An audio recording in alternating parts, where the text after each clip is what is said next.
کہ جو تجاوزات کے خلاف آپریشن ہو رہا ہے، ناجائز تجاوزات جو مختلف جو ادوار میں جو پچھلے ہمارے سابق اداروں کے جو سربراہان تھے انہیں الاٹمنٹس کی، اور اس الاٹمنٹس میں ابھی جو ہے وہ تجاوزات آپریشن ہو رہا ہے میرپور آزاد کشمیر میں، پورے آزاد کشمیر میں ہو رہا ہے وہ.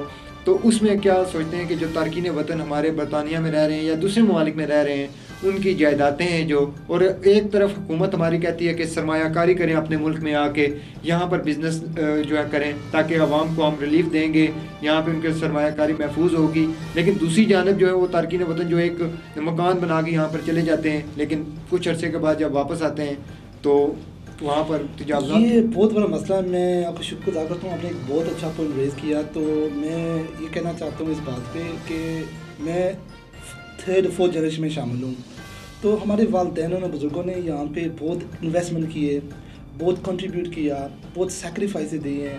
اپنی جو کمائی رقم سے یہاں پہ لینڈ خریدا، مکان بنائے، اپنی فیملی کو سپورٹ کیا.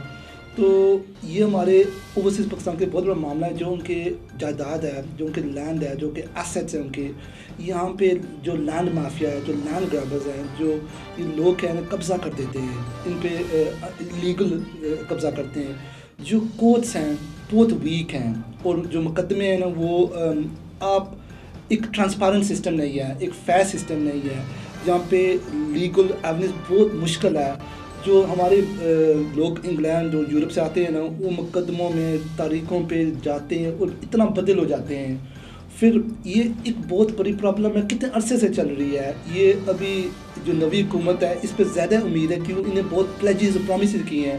پچھلی حکومتوں پہ ہم ان کو کہتے تھے، جو میری کنسسٹنٹس ہیں انگلینڈ میں جن کو میں ریپرزینٹ کرتا ہوں، میرے پاس کیس آتے رہتے تھے کہ ہمارے پاکستان میں یہ مسئلہ ہو گیا، ہمارے زمین تھی وہاں پہ الیگل قبضہ ہو گیا، ہمیں ایم پی سے ملنا ہے. ایم پی پھر وہ جو منسٹری ہے ان کو لکھتے ہیں، پھر منسٹری پاکستان لکھتی ہے، پر پروسیس اتنا کمزور ہے، کوئی فیصلہ نہیں ہوتا.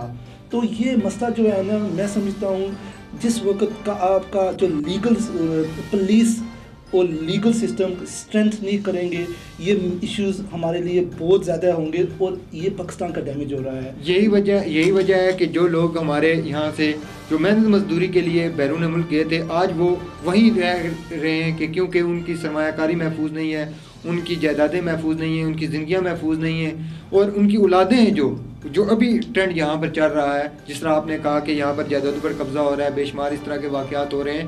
تو اس میں جو ہماری نئی جنریشن ہے وہ تو اپنے ملک میں آنے کا نام ہی نہیں لے گی. یہ بات آپ کی بالکل ٹھیک ہے. کیوں اب جو ینگ جنریشن ہے وہ زیادہ پڑھے لکھے ہیں، وہ ان کو تحفظ چاہیے، ان کو سیکیورٹی چاہیے، ان کو یہ چاہیے جو ہم جائیں گے پاکستان میں ہمیں ہاسپٹیلٹی ملے گی، ہمیں سیکیورٹی ملے گی، ہمیں وہاں پہ کوئی انسپریشن ملے گا جہاں پہ ہم جا کے وہاں پہ سیف ہو، ہم اپنے فیملی بچوں کے ساتھ.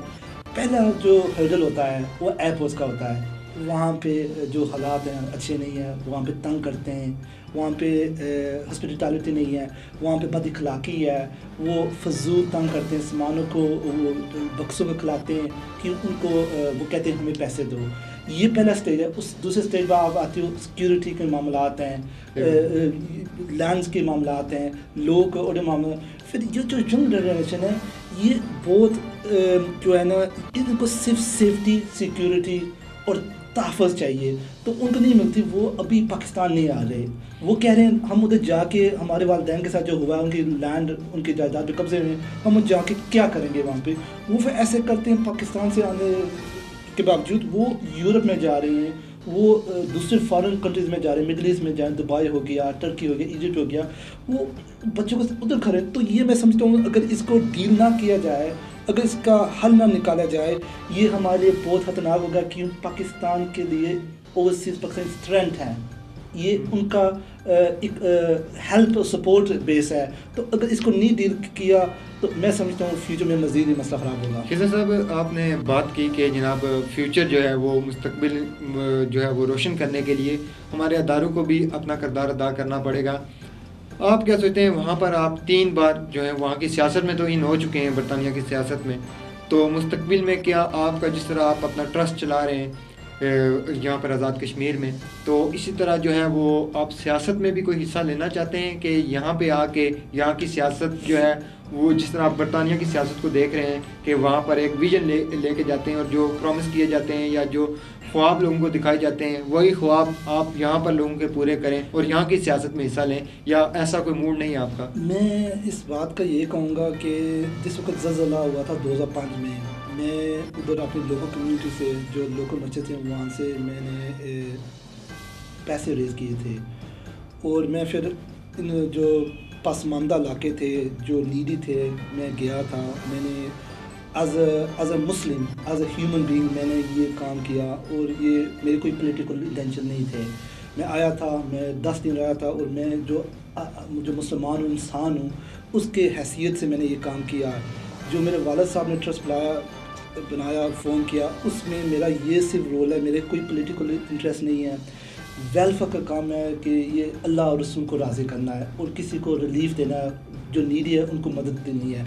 جو میرا پاکستان کے ساتھ اٹیچمنٹ ہے, میں پاکستان کی پالیٹکس میں یہ انٹرسٹ رکھتا ہوں کہ میں چاہتا ہوں ملک صحیح صفت چلے, لوگوں کے معاملات مسائل حل ہو, پاکستان کا فیوچر ایسا ہو, کوئی انسپریشن ہو, لوگوں کو اسپریشنز ملے, ایجوکیشن سیکٹر بہتر ہو, ہاسپٹلز کا نظام بہتر ہو, جو لوگوں کی زندگی میں بہتری آئے.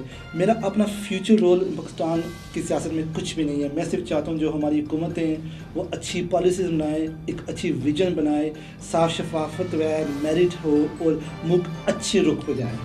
بالکل جی. اچھا, یہاں پہ ایک بات میں کرنا چاہوں گا کہ آپ نے جو اپنی ٹرسٹ بنایا وینس راجپوت ٹرسٹ, اس میں صرف آپ اپنی برادری کے جو مسائل ہیں وہ حل کرتے ہیں یا ان کی مدد وغیرہ ہوتی ہے, یا اس میں دوسرے لوگ ہیں جو ان کی بھی جو ہے وہ ریلیف دیا جاتا ہے ان کو بھی؟ جو وینس راجپوت ٹرسٹ ہے یہ سب کے لیے ہے. یہ برادری کے مطابق نئے نام ہے ایک برادری کا, پر جو اس کا مین ایم گولز اور اس کا جو منشور ہے نا, یہ فلاح ادارہ ہے, یہ چیریٹی ہے. اس پہ کوئی ڈسکرمنیشن نہیں ہے کسی اور جماعت کے ساتھ, کسی اور جو طبقے کے ساتھ. سب ہمارے لیے برابر ہیں. جو بھی دوسرے لوگ ہیں وہی جو حقدار ہے, ہماری میرٹ ہے. جو حقدار ہے, جو ڈیزرونگ ہے, جس کو رائٹ ہے اور جس کو ضرورت ہے, ہم اس کو دیکھتے ہیں, ہم اس کا بیک گراؤنڈ نہیں دیکھتے. یہ صرف نام ہے آپ کا, یہ صرف نام ہے, برادری وغیرہ نہیں ہے کہ برادری ہے. اس میں کوئی ہمارا جو سوچ ہے اور ویژن نام ہے, اس میں کوئی اس کے اور کوئی آبجیکٹیوٹی نہیں ہے, اس میں کوئی اور کوئی چیز نہیں ہے. ہم سب جو ہے نا, جو ضرورت ہے, جو نیڈی ہے, ہم یہ نہیں دیکھتے آپ کس برادری سے ہیں, کس جماعت سے ہیں, کس پولیٹیکل بیک گراؤنڈ سے. ہم یہ نہیں دیکھتے, ہم دیکھتے ہیں آپ جو ضرورت مند ہے, جو ڈیزرو کر رہا ہے, جس کو نیڈ ہے, اس کو ہم ہیلپ کرتے ہیں. بالکل جی. ناظرین, ہمارے ساتھ ینگ کونسلر جناب خضر حسین قادری صاحب موجود تھے جو کہ کاکڑا ٹاؤن کے رہائشی ہیں, اور یہ مٹی کی جو اپنے وطن کی مٹی ہے اس کی خوشبو ہے اور وہ ان کو کھینچ کے یہاں پر لے آتی ہے. تارکین وطن ہیں جو ان کے مسائل بھی بے شمار ہیں, مشکلات بھی بے شمار ہیں, لیکن ان کا حل صرف ہماری حکومتوں کے پاس ہے. اگر ہماری حکومتیں, ہمارے سیاستدان ٹھیک ہو جائیں تو تارکین وطن جو کہ عدم تحفظ کا شکار ہیں, جو اپنا سرمایہ اپنے ملک میں نہیں لگا رہے بلکہ وہیں پر لگا رہے ہیں, وہیں پر جو ہے وہ رکھتے ہیں, اور وہ بھی اگر ان کو تحفظ ملے, ان کے مسائل حل ہوں, ان کی مشکلات حل ہوں, ان کو پتہ ہو کہ ہمیں اپنے ملک میں وہی عزت وقار وہ سب کچھ ملے گا جو کہ ایک بیرون ملک جو ان کو وہاں پہ تحفظ دیا جاتا ہے یا ان کی ضروریات کا خیال رکھا جاتا ہے, تو اس میں کوئی شک نہیں ہے کہ تارکین وطن یہ ملک کے لیے بہت سرمایہ لا سکتے ہیں. یہاں پہ بے روزگاری کا خاتمہ ہو سکتا ہے, عوام کے مسائل حل ہو سکتے ہیں. یہاں پہ جو ہمارے تارکین وطن اپنے ملک سے روزی روٹی کمانے کے لیے جو بیرون ملک میں محنت مزدوری کر رہے تھے, وہ آج کیوں وہاں کے ہو کے رہ گئے ہیں, اس کی بنیادی وجہ یہی ہے کہ ان کو اپنا مستقبل جو ہے وہ اپنے ملک میں تاریک ہوتا ہوا نظر آ رہا ہے. یہاں پر مسائل بے شمار ہیں جس کی وجہ سے وہ اپنے ملک کا رخ نہیں کرتے.